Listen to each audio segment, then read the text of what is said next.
Samantala, nilatag na ng EDSA People Power Commission ang mga aktibidad para sa nalalapit na anibersaryo ng EDSA People Power 1. Ayon sa EPPC, magiging simple lamang ang pagdiriwang ng anibersaryo ng EDSA People Power ngayong taon.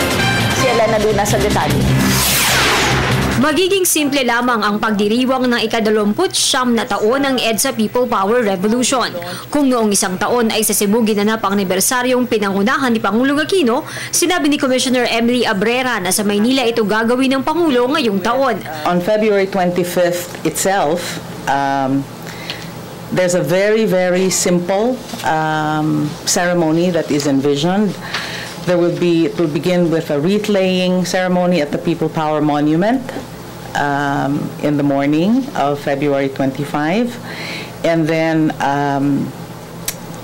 it will be followed by Mass at the EDSA Shrine. The Mass will be celebrated by, I believe, Cardinal Tagle. So President Benigno Aquino and the rest of the First Family will be invited as guests of honor for the activities. Groups and individuals who peacefully fought for freedom and democracy will also be in attendance. Sa February 24 o isang araw bago ang anibersaryo, may dalawang programang gagawin. Una rito ang pag-aalay ng bulaklak sa libingan ng mga bayani sa Taguig na tradisyonal na pinangungunahan ni dating Pangulong Fidel Ramos. Gaganapin naman sa Malacanang at pangunahan ng Pangulo ang paggawad ng parangal sa 10 Accomplished Youth Organizations o TAYO bilang pagkilala sa ipinakita nilang bayanihan. Ayon sa EDSA People Power Commission, nakasentro ang anibersaryo sa temang Ituloy ang Pagbabago. Yung ituloy ang pagbabago, of course, is an exhortation to the youth, no? For them to carry on the effort towards change. Kasi ang dami natin pa rin na kailangan gawin.